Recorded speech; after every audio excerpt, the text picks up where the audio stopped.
गर्दन तो हिला लिया बीच में यार, फिर मत हिलवाना मुझसे। को ध्यान में रखते हैं, मैंने मिला हिला लिया था बीच में। वो है ना, हाँ उतार दूं? नहीं। 3, 2, 1 क्यों? आप कौन? मैं खामा खा, मतलब मैं खामा खाई हूँ बस। डार्विन की थ्योरी की तरह मसालों का गणित भी मेरे को आज तक समझ में नहीं आया। गरम मसाला कितना गरम होता है और खड़ा मसाला कितना खड़ा होता है। वैसे ही MDH का तड़का और रंग फड़का, पता नहीं है रग फड़कता है कि नहीं फड़कता है। इसी को समझने के लिए हमारे साथ आज 2 मेहमान हैं और कार्यक्रम है खामखा। बहुत दिनों के बाद आपसे मुलाकात हो रही है। अब हम स्पेशल ही लेके आएंगे, क्योंकि कभी कभी मुलाकात हो रही है, इसलिए अब मुलाकात कभी कभी होगी लेकिन स्पेशली होगी। तो हमारे जो दोनों साथी हैं, दोनों हैं तो पुराने हैं, लेकिन उनको आज इसलिए लाया कि बहुत दिनों से ये मसाले पे बात कर रहे हैं। और अभी अगर आवाज़ द वॉइस का आप रीडर और पाठक होंगे तो हमने अभी दिल्ली के जो बहुत बड़ी मंडी है मसाले की, खारी बावली, उस पर एक अच्छी रिपोर्ट बनाई है। तो आप चाहें तो उसको भी देख सकते हैं, पर वो इसलिए भी देख सकते हैं कि आइडिया देने वाले और उसमें शामिल होने वाले दोनों हमारे पास हैं। तो मंजीत ठाकुर हैं ये आइडिया देने वाले, और उस खारी बावली जो मसाले की मंडी कही जाती है, उसमें साकिब सलीम साहब का विशेष योगदान था। तो इसलिए हमने इन दोनों को बुलाया। ये समझने की कोशिश करेंगे कि गरम मसाला आखिर कितना गरम होता है और खड़ा मसाला कितना होता है। पहले तो ये समझेंगे कि गरम मसाला क्या है और खड़ा मसाला क्या है। जहाँ तक मैं समझता हूँ कि जो मसाले खड़े खड़े डाल दिए जाएँ सब्ज़ी में, वो खड़ा मसाला है, और गरम मसाला वो है जिसमें लौंग इलायची हो। यही है या कुछ और भी है ठाकुर साहब? अगर मसालों की परिभाषा दी जाए तो उससे पहले मैं आपकी जो बात है खड़े मसाले और गरम मसाले को लेकर के छोटा सा सच्ची घटना बताना चाहूँगा, जो कई लोगों के साथ गुजरी और कई जगह लतीफ़ों के रूप में भी इस्तेमाल होती है। इसलिए कोई ये ना कहे कि मैं रील देख के बोल रहा हूँ, मेरे साथ भी गुजरा है। आप उसी के प्रतीक के रूप में बोल रहे हैं कि एक आपके जैसा व्यक्ति नहाने के लिए गया ज़ाहिर बाथरूम में, और उसने जब शैम्पू किया तो झाग नहीं आ रहा था। तो उन्होंने पत्नी को आवाज़ दी कि झाग क्यों नहीं आ रहा है? तो पत्नी ने कहा कि देखो ध्यान से, आपने शैम्पू लगाया है या कंडीशनर लगाया है? तो अगर आप कंडीशनर लगा के झाग की उम्मीद करते हैं तो नहीं आएगा। उसी तरह खड़ा मसाला और गरम मसाला एक होते हुए भी एक नहीं है। गरम मसाला हर जगह अपनी गर्मी दिखाता है। खड़ा मसाला वो है जो डलता तो खड़ा है, बाद में पता चलाता है कि मैं कितना गर्म हूँ। ठीक है। तो मोटे तौर पे साबुत मसाले खड़े कहे जाते हैं। हल्दी, मिर्च, गोल मिर्च या काली मिर्च जिसको कहते हैं, तेजपत्ता, अदरक सूखा हुआ, ये सब खड़े मसाले हैं। ठीक है। पिपली, इसके बारे में बाद में बात करेंगे। लेकिन गरम मसाला कुछ खास मसालों के मिश्रण को कहते हैं। किसी भी मसाले को, हल्दी को पीस के आप गरम मसाला नहीं बना सकते। लेकिन अगर आप जीरा, तेजपत्ता, काली मिर्च, लौंग, दालचीनी, इन सब को भून के फिर पीसते हैं और फिर गरम, तब जब वो मसाला होता है तब वो गरम मसाला कहलाता है। और गरम मसाले पर एक बार साकिब भाई का इंटरव्यू देख रहा था, वो कह रहे थे कि गरम मसालों की वजह से भारत एक तरह से गुलाम हुआ, या साउथ ईस्ट एशिया अंग्रेज़ों के जो चक्कर में पड़ा, वो इसी मसालों के चक्कर में पड़ा। अब जैसे मेरा गला फंस रहा है, तो हमारे एक मित्र थे, वो कहते थे कि काली मिर्च जो है मुंह में रखो। हाँ। तो गरम मसाला जो है और खड़ा मसाला, दोनों में एक बुनियादी अंतर है। खड़ा मसाला गरम मसाला हो सकता है, लेकिन सारे गरम मसाले खड़े मसाले, मतलब सारे खड़े मसाले गरम मसाले हों, ये ज़रूरी नहीं है।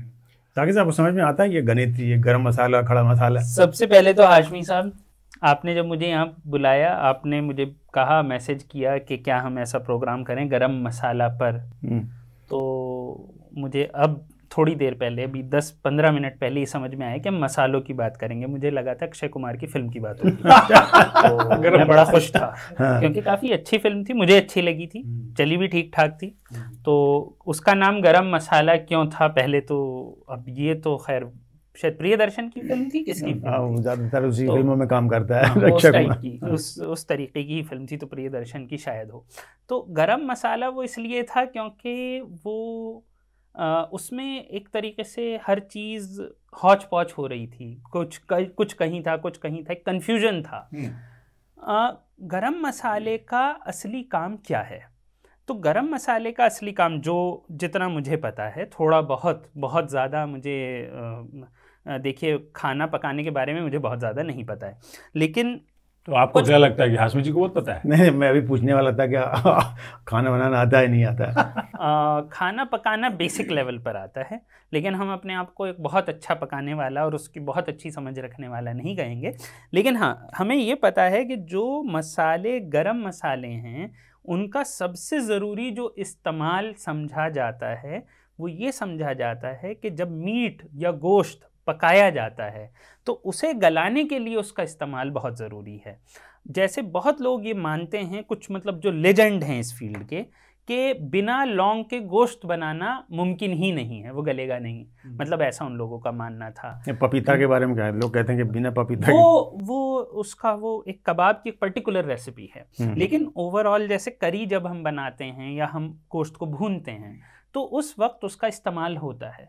और जैसा कि हम गरम मसालों की, जो जैसे काली मिर्च है, आप अगर ख़ुद भी देखें तो इसके बिना आप सब्जियां तो बड़े आराम से बना जाएंगे, लेकिन अगर आपको गोश्त की कोई डिश बनानी है, मीट की कोई डिश बनानी है, तो काफ़ी परेशानी हो जाएगी अगर आपसे हम कह दें कि सारे मसाले आप हमें दे दीजिए, अब बना के दिखाइए। तो पहली चीज़ तो ये है, और इसी वजह से अंग्रेज़ों के लिए बहुत ज़्यादा ज़रूरी था, क्योंकि अंग्रेज़ यूरोप, मतलब अंग्रेज़ से मतलब मेरा यूरोप पूरा है, क्योंकि वो गोश्त खाया करते थे, मीट खाया करते थे, आज भी खाते हैं। उनके यहाँ पूरा का पूरी एक जो क्रांति है एग्रीकल्चर की, वो शलजम उगाने के लिए हुई थी। मतलब हमारे यहाँ हरित क्रांति किस लिए हुई थी? कि हमने हरित क्रांति करी थी कि हम गेहूँ उगाएंगे, चावल उगाएंगे, सब्जी उगाएंगे। उन्होंने की कि हम शलजम उगाएंगे। शलजम क्यों उगाएंगे? ताकि वो हम जानवर को खिलाएं, वो मोटा ताज़ा हो, फिर उसे काट के उसका मीट खा लें। तो मतलब उनकी एग्रीकल्चरल रेवोल्यूशन जो है वो शलजम उगाने के लिए थी। तो अब आप सोच सकते हैं उनके कितना जोर था। तो इसीलिए उन्हें मसाले चाहिए थे, जिसके लिए वो बार बार हिंदुस्तान का रास्ता ढूंढते रहते थे। कभी वास्को ड गामा आने की कोशिश कर रहे हैं कि भाई मसाले कहाँ मिलेंगे, कभी कोलंबस आने की कोशिश कर रहे हैं, फिर आखिर में उन्होंने जो भी कुछ हुआ वो सब जानते हैं, वो तो इतिहास है। लेकिन उसके अलावा गरम मसाले के गरम होने की जो प्रवृत्ति है, उसे कहीं ना कहीं खाने को, जिसे हम कहते हैं गला देना, उससे जोड़ के देखा जाता है। शायद इसी वजह से उसे गरम कहा गया है। उसका एक जो इस्तेमाल है, और इसी वजह से कुछ ख़ास इलाक़ों में उसका ज़्यादा इस्तेमाल, या किस गरम मसाले का ज़्यादा या कम इस्तेमाल होगा, जैसे लौंग का होगा कि काली मिर्च का होगा कि दारचीनी का होगा। फिर उनका अपना एक स्वाद भी है, दारचीनी का अपना एक अलग सा स्वाद होता है और लौंग का अपना होता है, और लौंग मुंह में आ जाती है तो हम जैसे लोगों को तो बड़ा बुरा लगता है। तो मेरा ख्याल ये है, इस वजह से इसे गरम मसाला कहा जाता है, और इसी वजह से फिल्म का नाम भी गरम मसाला। देख लीजिए, इसलिए हमने इन दोनों को बुलाया था कि ज़्यादा से ज़्यादा हमें ज्ञान मिल सके। अब मैं बस सीधा सा सवाल है, एक तो ये पता चल गया कि खाना अच्छा बना लेते हैं, कम से कम खा तो जरूर लेते हैं। अच्छा। नहीं, बना लेते हैं। जिस तरह से इन्होंने व्याख्या करी है, मसाले कहाँ डलते हैं, गोश्त में कैसे डलते हैं, अंग्रेज़ों ने आके क्या किया, आप ये बताइए कि आपको समझ में आता है क्या कि अगर हम गोश्त बनाएं तो खड़ा डालेंगे कि पड़ा डालें? हाँ, मुझे समझ में भी आता है और पता भी है।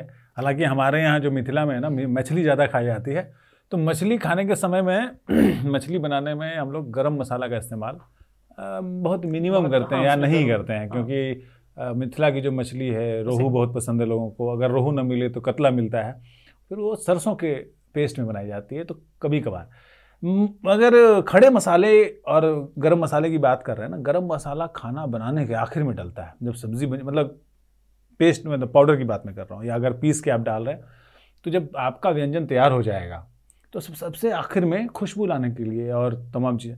लेकिन वही गरम मसाला अगर खड़े स्वरूप में है, साबुत है, जीरा है, गोल मिर्च है, साबुत मिर्च है, सौंठ है, या और लौंग है, या साबुत तरीके से दालचीनी जो है वो पहले डाला जाता है बनाने के दौरान प्रक्रिया में। तो जो टूटे दिल वाले लोग हैं या आशिक हैं, वो एक बात कहते हैं, या परिवार से में थोड़ा नज़रअंदाज किए जाने वाले लोग हैं, वो कहते हैं कि जब तेजपत्ता की तरह मुझे इस्तेमाल किया लोगों ने, तेजपत्ता जो है उसको खाना बनाने में सबसे पहले तेल गर्म हुआ, तेजपत्ता डाला, फिर जीरा डाला, फिर हींग डाला अगर डालने वाला है, नहीं तो बाकी चीज़ें लौंग वोंग डाली, और फिर प्याज डाला, और फिर सब्जी की बाकी चीज़ें डालें। या कम से कम अगर कटहल का बना रहे हैं, अगर आप निरामिष आदमी हैं तो कटहल का बनाएंगे, क्योंकि वो कहते हैं ना कटहल वैष्णवों का मटन है और मटन जो है मटन वालों का मटन है।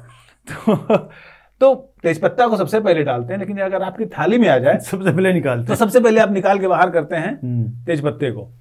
तो लोग जो है टूटे दिल वाले, मैंने कहा ना आशिक जिनका, वो एक अक्षय कुमार की आप बात कर रहे थे, उनकी एक फिल्म है मोहरा, उसमें एक गाना गाते हैं कि काश दो दिल होते सीने में, तो है ना ऐसा कुछ गाना है। गानों के मामले में उतना ही हमें पता है जितना खड़े मसालों के बारे में है।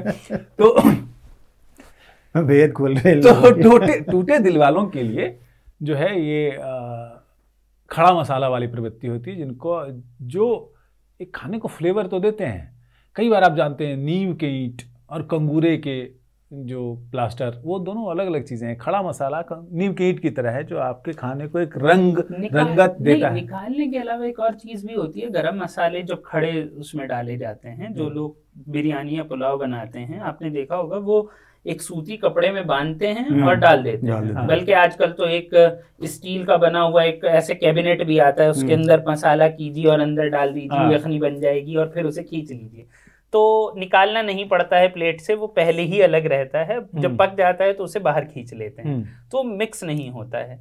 तो ये जो चीज़ है कि खड़ा मसाला खड़े स्वरूप में गरम मसाला, लौंग वगैरह चाहिए भी, लेकिन वो मुंह में भी नहीं आनी चाहिए। तो मतलब अगर पीछे क्या वजह? इसको आप सियासत के तौर पर ले जाएं तो एक संस्था होती है जिसको निर्माण करने वाले कुछ लोग होते हैं जो अपने रूप, रंग, गंध, शब्द से विचारधारा क्रिएट करते हैं, और उस विचारधारा के रथ पर सवार होकर कोई व्यक्ति जो है वो बड़े सियासी पद को या छोटे सियासी पद को हासिल करता है, विधायक बनता है, पार्षद बनता है, या तमाम चीज़ें, और फिर उस विचारधारा वालों को आराम से किनारे कर। ये तय कौन करता है यार, ये कि पुलाव में ये मसाला पड़ेगा, गोश्त में ये पड़ेगा? अनुभवजन्य है सर, ये तजुर्बा होता है कि आपको क्या अच्छा लगता है। आपको जो चीज़ अच्छी नहीं लगेगी आप वो मसाला इस्तेमाल नहीं करेंगे। मैं आपको बता रहा हूँ, ऐसा कोई जरूरी संविधान में नहीं लिखा है कि अगर मुझे बड़ी इलायची पसंद नहीं है तो मैं अपनी सब्जी में डालूंगा। मैं मना करूंगा कि मत डालो अगर मुझे पसंद नहीं। लेकिन अगर हम स्टू बनाते हैं तो जैसे प्याज के साथ तेजपत्ता भी डालेंगे, खड़े लौंग भी डालेंगे और बड़ी इलायची भी डालेंगे, ये तो तय है मेरे ख्याल से। करेला डालते हैं कभी? नहीं, मैं करेला नहीं डालते हैं। कौन तय करता है ये? किसने तय किया? वो जैसा कि उन्होंने कहा, अनुभव है, आपका एक्सपीरियंस है, आपको पता चल रहा है। सैकड़ों साल से एक काम हो रहा है, लोगों को कर कर कर पता चल रहा है कि लौंग से ये काम होता है। या जैसे लोग कहते हैं कि नज़ला जुकाम हो रहा है तो आप वो शहद में काली मिर्च या दक्कनी मिर्च डालकर खा लीजिए। तो वो एक अनुभव है, लोगों का अनुभव है, वो वक्त के साथ आता जा रहा है। हाँ। तो शायद वो एक वजह रही। मैं एक खड़े मसाले का एक और इस्तेमाल आपको बता रहा हूँ। एक कहानी है, मतलब पढ़ी है कहानी पाठ्य पुस्तक में। अब वो ऐतिहासिक रूप से कितना सच है ये तो साकिब भाई बताएंगे, लेकिन बहुत साल पहले, आज से करीब 2-2.5 हज़ार साल पहले, जब रोम के साथ हमारा व्यापार होता था और हम भेजते थे यहाँ से काली मिर्च, तो बर्बरों ने, जो जर्मनिक बर्बर्स थे, बारबारिक ट्राइब था, उन्होंने रोम पे कब्जा कर लिया था। और रोम को उन्होंने छोड़ने की शर्त रखी थी कि हमें जो वहाँ पे इतना 35 मन, शायद मन उस समय 40 किलो या 50 किलो का होता होगा जो मन, तो काली मिर्च चाहिए। वो भारतीय जहाज़ों में मौजूद था और काली मिर्च उतना दे करके रोम को छुड़ाया गया। तो एक मुझे लगता है कि बिहार टेक्स्ट बुक जिन्होंने पढ़ी होगी 1994-95 के आसपास, तो 7वीं कक्षा में एक अध्याय था जब हमने रोम का मूल्य चुकाया था, यही कहानी थी उसमें। दूसरा कि जो ममीफिकेशन होता था, जो मम्मी बनती थी मिस्र में, तो फराव की या वहाँ के जो राजा थे, तो ममीफिकेशन में काली मिर्च का इस्तेमाल बहुत बड़े पैमाने पर होता था। और एक वहाँ पर नमक होता था, एन से नाम नेट्रो या नात्रो कहते हैं, उस नमक का इस्तेमाल काली मिर्च के साथ होता था ताकि उसका जो शव है, जिसके ज़रूरी अंग निकाल लिए जाते थे, बाकी जो बॉडी बचती थी उसको सेफ रखा जा सके, ताकि जब वो पुनर्जन्म ले, उसकी आत्मा उसके शरीर को वापस पाए तो उसका शरीर उसको एज इट इज़ मिले। तो मसालों का ये इस्तेमाल भी रहा है। बाकी खाने के मसले में तो है ही जो आप देख रहे हैं। मैं अभी गूगल में सर्च कर रहा था कि अपने देश में मसालों का कारोबार कितना है, तो मैं गिन नहीं पाया, इतने ज़ीरो में था, इतने अंकों में था कि मैं समझ नहीं पाया कि आगे इसको करें, बोलें कैसे, और इसके सामने बोलना है, दर्शकों के सामने फिर मजाक उड़ाएंगे हमारा। तो इतना बड़ा कारोबार है, डलता इतने नहीं है, लेकिन कारोबार लाखों करोड़ का है। नहीं, ये बहुत ख़ास बात है कि मतलब बहुत लोग आपको मिलेंगे जो बड़ी अंग्रेजियत जिन पे छा गई है, पाश्चात्य सभ्यता, वेस्टर्नाइजेशन, आप कुछ भी कहिए, मगरिबी तहजीब जिन पर छाई हुई है, वो आम तौर पे हिंदुस्तानी खाना खाते हुए ऐसे कहते हैं, हिंदुस्तान वाले बहुत ज़्यादा मसाला खाते हैं, अच्छा खाना नहीं खाते हैं, तुम लोगों से खाना नहीं खाना आता है, मतलब दे बिहेव लाइक दिस, वो ऐसी बातें करते हैं। और उन्हें कोई ये पूछे कि भाई आपको पता होना चाहिए कि पूरा यूरोप, जैसा कि अभी इन्होंने रोम का भी एग्जाम्पल दिया, पूरा यूरोप पिछले 3000 साल से इस मसाले के लिए लड़ रहा है, और वो तो अब बहुत सारी टेक्नोलॉजी आ गई हैं, तो कुछ मसाले असल में यूएसए के अंदर पैदा किए जा रहे हैं, लेकिन उनकी क्वालिटी उतनी अच्छी नहीं मानी जाती है। लेकिन कुछ मसाले आज, और अच्छा मसाला यहीं का माना जाता है, तो उस मसाले के लिए पूरी दुनिया लड़ रही है, उस मसाले के बिना वो खाना खाने को तैयार नहीं है, उस खाने के लिए, और सिर्फ खाना ही नहीं है, खाने असल में हर खाने का एक तरीके से उसके साथ मेडिसिनल प्रॉपर्टीज हैं, यानी कि उससे कुछ चीजें फायदा पहुंचाती हैं हर खाने के। दादी माँ के नुस्खे तो मेरे ख्याल से ज्यादातर सब मसालों नहीं, सिर्फ इतना ही नहीं है, कई बार ये होता है, जैसे कुछ मसाले, आप मान लीजिए आप मीट खा रहे हैं, आप बैंगन खा रहे हैं, किसी भी चीज़ को जब हम खाते हैं तो उससे कोई एक नुकसान साथ में जुड़ा हुआ है, उसमें एक पर्टिकुलर टाइप का मसाला डाल के लोगों का यह अनुभव हुआ कि इससे ये परेशानी नहीं होगी। जैसे लोग अजवाइन डालते हैं कि भाई गैस नहीं होगी, हींग डाल देते हैं, कोई और चीज़ डाल देते हैं, तो वो उस चीज़ का एक तरीके से एंटीडोट, जिसे गरम मसाले, खड़े मसाले का एक इस्तेमाल आपको याद आ गया तो बता दे रहा हूँ कि जब हमारे बिहार झारखंड में जब छोटा बच्चा होता है तो जुकाम वगैरह होने के चांसेस ज़्यादा होते हैं, तो दादी माँ का नुस्खा ये है कि सरसों के तेल, कच्चे तेल में वो जायफल घिस करके उसको बच्चे को चटा दीजिए, उसका जुकाम या जो भी बीमारी है श्वास नली से जुड़ी हुई वो ठीक हो जाएगी। तो और ये होता है कि ऐसा नहीं है कि नहीं होता। युवाओं को बता दीजिए जायफल कैसा होता है, हमारे बहुत से दर्शक युवा हैं, उनको शायद दिखा भी नहीं, वो दिखा देंगे हम लोग। हाँ। अच्छा, एक मिर्च की कहानी और भी है। आप लाल मिर्च देखते हैं, 4 तरह की मिर्ची होती है, हरी मिर्च, हरी मिर्च है, देगी मिर्च है, और एक लाल मिर्च है, तो एक शिमला मिर्च है जो कि बेचारा बेकार ही, कश्मीरी मिर्च भी तो अलग है, कश्मीरी मिर्च है जो कलर लाने के लिए किया जाता है।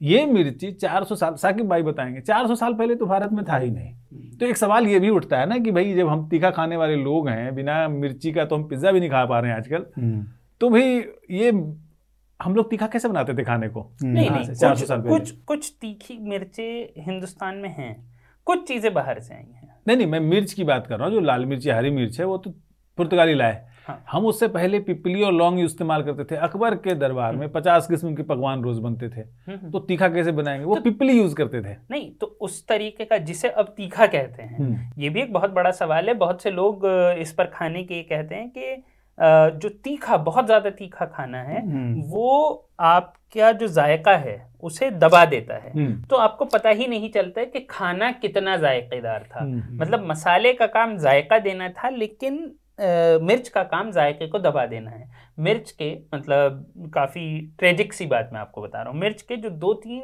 काम हैं उसमें से एक काम ये है कि जो पता नहीं आप में से, आप तो पत्रकार हैं, आप शायद आपने ज़रूर इस बात को देखा होगा कि जो बहुत गरीब लोग होते हैं वो बहुत तीखा खाना पकाते हैं। भारत में ये चीज़ है, और वो उसको बहुत पतला कर देते हैं ताकि वो जो ग्रेवी है वो कम से कम खा के, मतलब थोड़ी सी ग्रेवी में ढेर सारे लोग रोटी या चावल खा सकें। तो ये एक मिर्च का इस्तेमाल है। भारत सोने की चिड़िया था, उसे इस इस्तेमाल की भी ज़रूरत नहीं थी। वहाँ के लोगों को मज़ा लेना था उस खाने के जायके का, उन्हें ये नहीं था कि कम में ज़्यादा लोग खा सकें। ये अकाल की स्थिति नहीं थी, पहली चीज़। दूसरी चीज़, मिर्च का एक और इस्तेमाल जो कि वैसे वाली मिर्च का इस्तेमाल है, वो कहीं ना कहीं ये है कि जहाँ पर लोगों को पसीना नहीं आता है यानी कि ऐसी जगह जहाँ पर ड्राई कंडीशंस हों, तो वहाँ पे उसका इस्तेमाल होता है कि उसकी वजह से पसीना आ जाए। राजस्थान में बहुत ज़्यादा मिर्ची खा रहे हैं। राजस्थान के कुछ इलाकों में, विदर्भ के कुछ इलाकों में इस वजह से इस्तेमाल हो रहा है, लेकिन वो भी वैसा इस्तेमाल नहीं है जो कि हम कह रहे हैं कि भारत के क्लाइमेट को, भारत की कंडीशंस को, इन सब चीज़ों की तो ज़रूरत नहीं थी यहाँ के खाने में। बल्कि अगर आप सच में देखें तो मिर्च का इस्तेमाल नहीं है, मसाले का इस्तेमाल है, ताकि हम उसके जायके का मज़ा ले सकें। लेकिन अभी क्या हो रहा है, आप जाएंगे नहारी खाने जाएंगे, उसमें इतनी मिर्च होती है आपको पता ही नहीं चलेगा उसमें कौन सा मसाला है। मतलब अगर आप टेस्ट करें तो आप ये नहीं बता पाएंगे कि इसमें कौन कौन सा मसाला है, आपको तो सिर्फ मिर्च पता चल रही है, आप ऐसे हो रहे हैं। और उसके बाद आप जल्दी से कोल्ड ड्रिंक मंगाते हैं, वो पीते हैं, फिर आप एक मीठा मंगाते हैं ताकि उसकी भी बिक्री बढ़ जाती है।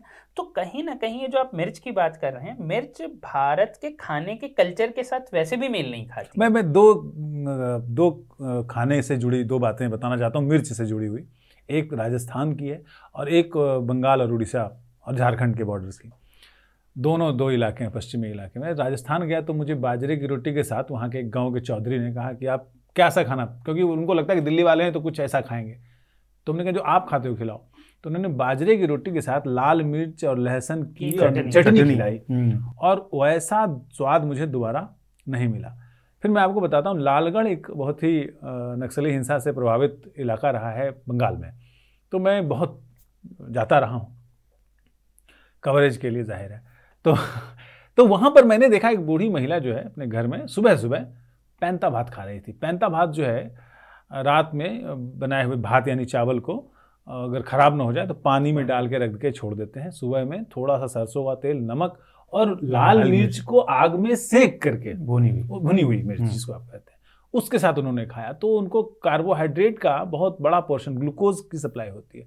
तो जो आप गरीब और अकाल की बात कर रहे हैं, तो उन्होंने ऐसे पार पाया। और मिर्ची सहायक, इसलिए मैं मिर्च का प्रशंसक हूँ कि गरीब से गरीब आदमी जो अंग्रेज, जाहिर है अंग्रेज़ों और पुर्तगालियों की वजह से हम गरीब हुए, तो आज से 200 साल पहले की, तो उनके खाने में इस तरह से समाया कि ज़्यादा से ज़्यादा चावल वो थोड़े नमक और मिर्च के साथ खा सकें। तो ये इसलिए मिर्च का मैं बड़ा शुक्रगुजार हूँ। ये जो लाल मिर्च और लहसुन की चटनी है, ये अगर आप जाएंगे आपको पश्चिमी उत्तर प्रदेश के हर गाँव में मिलेगी। मतलब ये बहुत, मतलब इसका बहुत ज़बरदस्त इस्तेमाल है कि कैसे कम खाने के, मतलब आप कार्बोहाइड्रेट की चीज़ों के साथ उसे जोड़ते हैं और खा जाते हैं। तो ये काफ़ी इंटरेस्टिंग चीज़ है। लेकिन वापस अगर हम खड़े मसाले पर आएँ तो कहीं ना कहीं ये जो मिर्च है ये मसाले के टेस्ट को दबा देती है। मसाला है नहीं मिर्च असल में, नहीं, ये मसाले के टेस्ट को दबा देती है।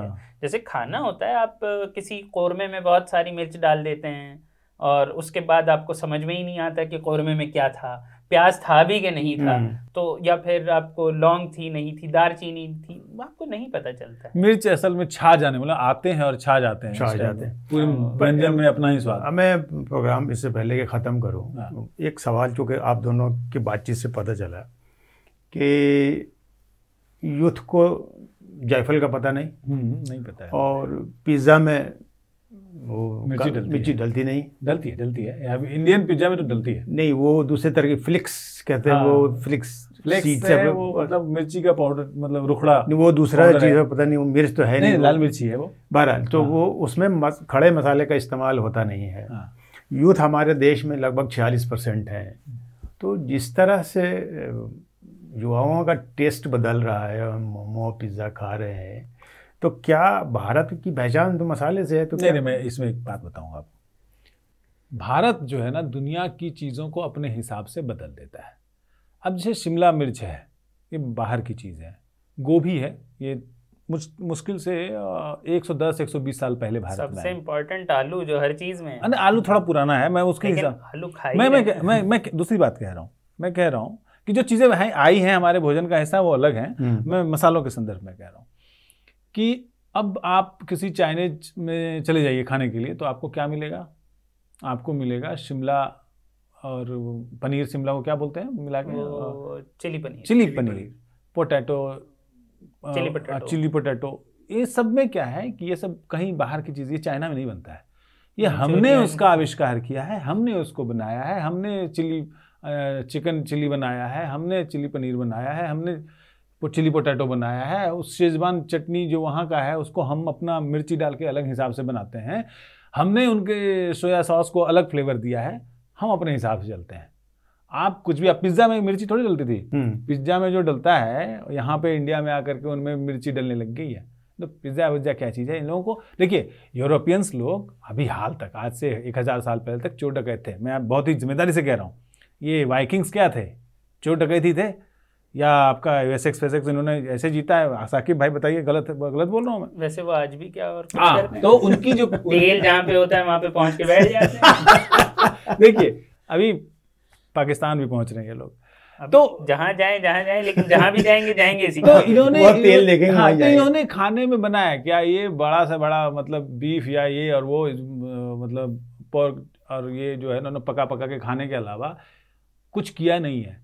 हिंदुस्तान जो है वो दुनिया को अपने रंग में रंगता है, और वो भले ही खड़े मसाले का इस्तेमाल यूँ तो नहीं जानते हो, लेकिन उसको वो अपने हिसाब से, बाहर की चीज़ों को अपने हिसाब से खाते हैं और ठीक कर रहे हैं।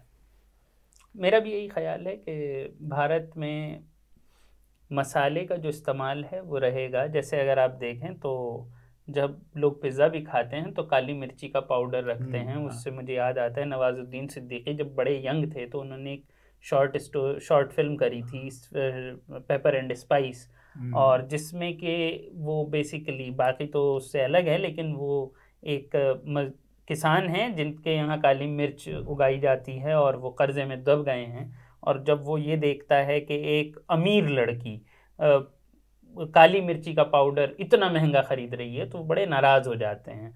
तो काली मिर्ची का पाउडर कहकर वो ये कहते हैं ये क्या है, तो काली मिर्ची का पाउडर है।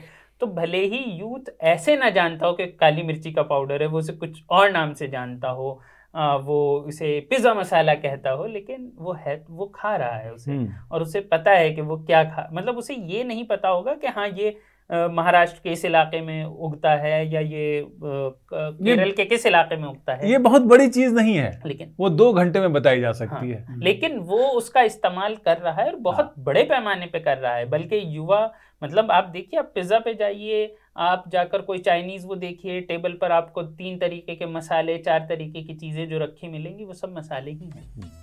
कार्यक्रम ख़त्म करने से पहले मुझे एक कमी महसूस हो रही थी कि हमें इस कार्यक्रम में अपनी एक महिला कर्मचारी साथी को भी होना चाहिए था। वो इसलिए कि उसमें थोड़ा सा और मसाले का तड़का लगता, थोड़ा और हमें ज्ञान मिलता।